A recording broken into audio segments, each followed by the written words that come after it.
Y es un honor para nosotros recibir en Un Mundo Alucinante a Juan Miranda, autor de estos libros que estamos viendo en pantalla, 2 historias para no dormir. ¿Cómo estás, Juan? ¿Qué tal? ¿Qué tal? Es un gusto estar otra vez Un acá. gusto, sí, tenerte nuevamente aquí, Bueno. Juan.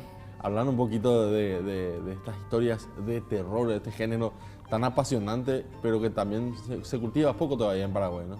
Sí, la novela 2 historias para no dormir está inspirado realmente en un caso real que ocurrió en los años 70 en otro país, en Estados Unidos, que es sobre el tráfico de niños supuestamente que ocurrió. De ahí nace la historia para poder escribir esta novela, refiriéndome más a una época donde los niños, no había internet, no había nada de eso y estábamos acostumbrados a ver programas infantiles como Topollillo, que eran así marionetas, y jugábamos más con las muñecas y todas esas cosas. Exacto. Y entonces me inspiré para poder escribir una novela basándome en que supuestamente un muñeco, una marioneta de pirata, comienza a trastornarle a 2 niños, pero son 2 historias diferentes. O sea, el primer personaje, que es Jacinto, le ocurre en 1988 con un programa en ese entonces, supuestamente que se llamaba el Show A, el Show de Animales. Y el otro personaje es Ariel, que le ocurre en 1990 con este mismo personaje, que es Calvin el Pirata. Hay un ser que no es de este mundo detrás de ese personaje del pirata, vamos a decirle, que comienza a atacar a los personajes que es Jacinto y Ariel. Pero obviamente hay otro trasfondo que son crímenes y desapariciones de criaturas que las personas mayores creen que es una persona de carne y hueso el responsable de esos crímenes, pero realmente hay otra cosa detrás que solamente estos 2 personajes saben porque le empiezan a perseguir a ellos. Claro, claro. Realmente un poco actual eso, pero también jugando con ese espacio-tiempo de esa época, una época distinta en cuanto a los niños y el tipo de juegos que hacían. Y más vas por los trastornos. Siempre tenemos un trastorno de infancia y más vas por ese lado, por el trastorno de infancia de estos 2 personajes.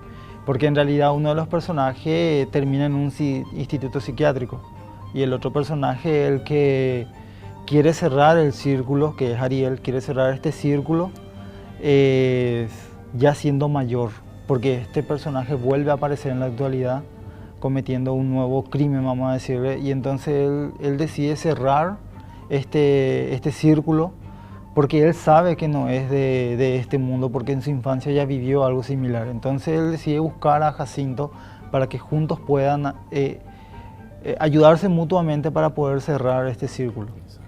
Contanos un poco acerca de cómo es ese relacionamiento de estos personajes con el pirata. Realmente en la infancia ellos no se conocen, son 2 historias que empiezan diferentes, pero cuando son adultos sí se conocen. Ahí ellos se conocen por primera vez porque ambos tuvieron casos similares. Como dije, Jacinto tuvo que parar en un instituto psiquiátrico, en cambio Ariel sí superó porque fue a un tratamiento y pudo superar por cierto tiempo nomás. Ahora vuelve este personaje, como dije, cometiendo otro crimen, ¿verdad? El pirata en un ojo es una marioneta, el cual hay un ente dentro de él. Pero en la novela explico de dónde viene ese personaje, de dónde sale este personaje, cómo es que se introdujo dentro de la marioneta. En la novela explico que el que va a leer va a entender mejor cómo es que este ser se introduce dentro de la marioneta y comienza a atacar específicamente a niños. Es que los niños son más vulnerables y son personas más rápido a atraer, ¿cómo te voy a decir?, de convencer, pero realmente hay algo catastrófico detrás. Claro. Pero las personas adultas tratan de justificar esto, por ejemplo, En 1988, la primera historia, vamos a decirle, las personas mayores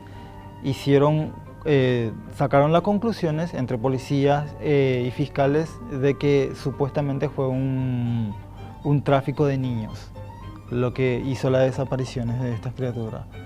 Pero Jacinto, que es el personaje de la primera historia, sabe que no es real porque él tiene sueños, alucinaciones y hasta visiones mismo de esos niños que desaparecieron. Exacto. ¿Y cómo llega o qué les hace este personaje, por ejemplo, a Jacinto? ¿Está a través de la televisión o llega a su casa, a sus vidas? Empieza a trastornarle de forma psicológica, o sea, con apariciones, tiene visiones, oye voces, por ejemplo, cuando va en la escuela, entra al sanitario y siente pasos que le sigue, comienza a seguirle a él. Como te dije, en el libro vas a ver, tiene un final inesperado, donde cuento realmente por qué a ellos dos específicamente les sigue este personaje. Ahí hago un cierre completo del por qué, porque hay un trastorno muy ya por los años 50 que para darle ese cierre a la novela y del por qué les sigue a ellos dos exclusivamente. Totalmente. Y un poco, ¿qué tal la recepción también? Porque tus cuentos son muy leídos, hay un público muy grande que te sigue también, ¿no? Y la verdad que en todos mis libros, algunos ya, como me dice, soy uno de los primeros que escribió novelas del género terror, o sea, este tipo de género, entre policíaco y algo de sobrenatural, vamos a decirle, ¿verdad? Y hasta ahora he tenido muy buena repercusión, desde el primer libro que lancé, 3 días de lluvia, el último libro que es Escuela del Terror también, que es sobre la mitología guaraní, y del Pombero mismo, el que tuve que hablamos, sí, el que hablamos en el programa. Y hasta ahora tuve muy buena repercusión, más por mi forma narrativa, es lo que más le gusta. Le atrae, sí, le atrae, porque uno cuando lee dice que se imagina y todas esas cosas. Más con este tipo de sí, este género en particular, sí, tiene ese efecto, ¿no? Y más porque, ¿cómo te voy a decir? Un autor paraguayo escribe este tipo de género, creo que más le atrae. Totalmente. Más le atrae a la gente. ¿Qué va a encontrar el lector o qué va a sentir? ¿Es miedo? ¿Es un poco suspenso? ¿Cuál es la sensación que vos crees que transmite esta historia? Y la verdad es que lo que más espero que transmita, yo cada vez que escribo un libro trato de enfrentarme a mis miedos personales, mis miedos pasados. En este caso, cuando era chico yo le tenía miedo a los muñecos. Claro. Siempre tenía ese... Hasta hoy en día me sigue surgiendo la curiosidad, y más con el internet y los videos que hay, sobre qué pasa cuando vos dormís y está un muñeco, no sabes si se mueve, no sabes nada, ¿verdad? Y tipo, por ahí va esos miedos personales, y yo creo que eso es lo que le hace lo que creo que va a transmitirle también Claro. Bueno, pero espero que tomen como una historia, que no le tengan miedo, que no le tengan miedo a la marioneta. Así es. Ojalá que sí. Y también preguntarte, ¿y dónde puede encontrar la gente? ¿Dónde puede acceder a los libros? Eso es importante. Y conmigo, con mi número de celular, y con la editorial Shehande. Que es el que gracias a él logré publicar este libro, y estamos con otros planes también de publicar la serie de Crímenes al Acecho, que son varias series de casos reales que ocurrieron en Paraguay, pero en forma de novelas. Exacto, es interesante. ¿Para cuándo estarían preparando? Y estamos pensando para publicar este fin de año, para no encimar tanto, tratar de publicar, como que tengo varios libros escritos ya. Tratar de publicar 2 libros por año, pero ahora publicamos como tipo por la feria que se está haciendo ahora en Chaco Guaraní, y él quería presentar este libro en la feria, el cual presenté el jueves pasado, y después ya le metemos con todo con la serie, que son varios tomos que pensamos que empezamos es al estilo Sherlock Holmes, vamos a decirle, ¿verdad? Que es un personaje que va investigando, pero casos reales que ocurrieron en Paraguay. Un ejemplo, el caso de los crímenes ocurridos en Asunción, el quinto precrimen, vamos a decirle. Vamos por ese lado, pero con casos reales, ya sea del presente o del pasado de Paraguay. Exacto. Ficcionados ahí. Ficcionado. Pero son casos del cual me inspiro de casos reales. Te quería preguntar, Juan, saber un poco, me hablabas de una historia real que dio origen a esta sí, obra. es un caso que ocurrió realmente en Estados Unidos. Yo no tengo tanta información sobre ese, pero dice que realmente ocurrió en los años 70 en Estados Unidos, que era referido también a un programa infantil donde era un programa de muñecos disfrazados de animales que hacían show y que supuestamente en una ocasión famoso, antes hacían, hasta en Paraguay hacían también eso, tipo una excursión por todo el país, ¿verdad? Como el circo, que va y era un show, supuestamente un programa infantil muy conocido en Estados Unidos, el cual hacía su show en varias ciudades. Entonces, en una de esas llegó a un lugar, se le convocó a niños.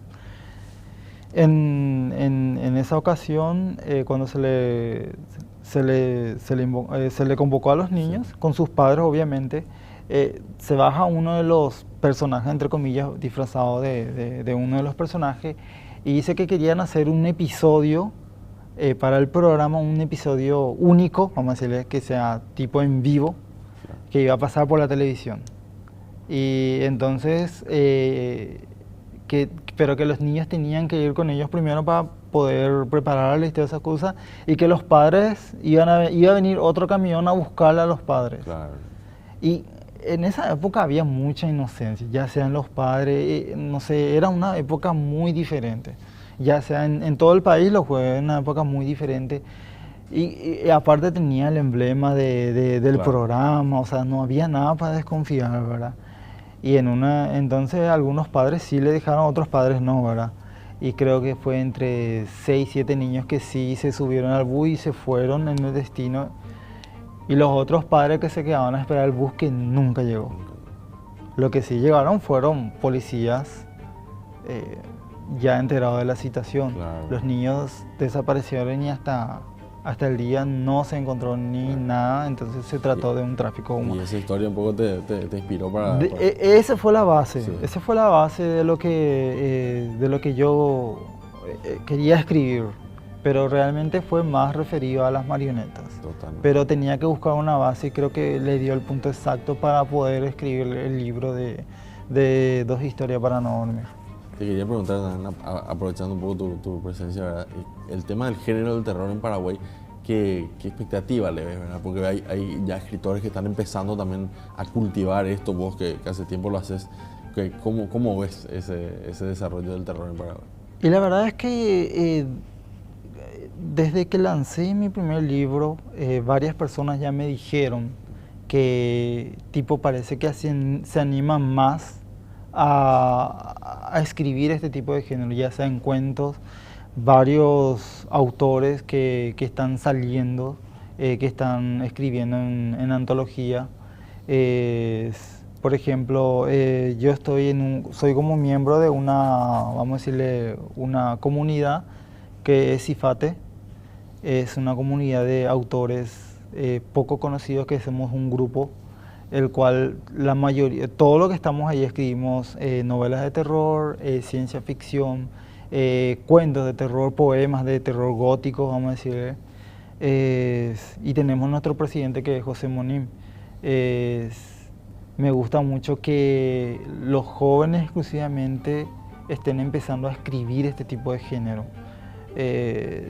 No sé, yo creo que antes no sé si se tenía miedo de escribir ese tipo de género, pero ahora creo que se están abriendo más pasos y la verdad es que algunas historias son buenísimas. Me sorprende mucho que estuvieron mucho tiempo escondidos, vamos a decirle. Claro, Así es. Juan, te agradecemos muchísimo este tiempo y poder hablar de tu obra y en particular de Dos historias para no dormir, también del género de terror que ojalá que siga creciendo en nuestro país. Sí, muchísimas gracias.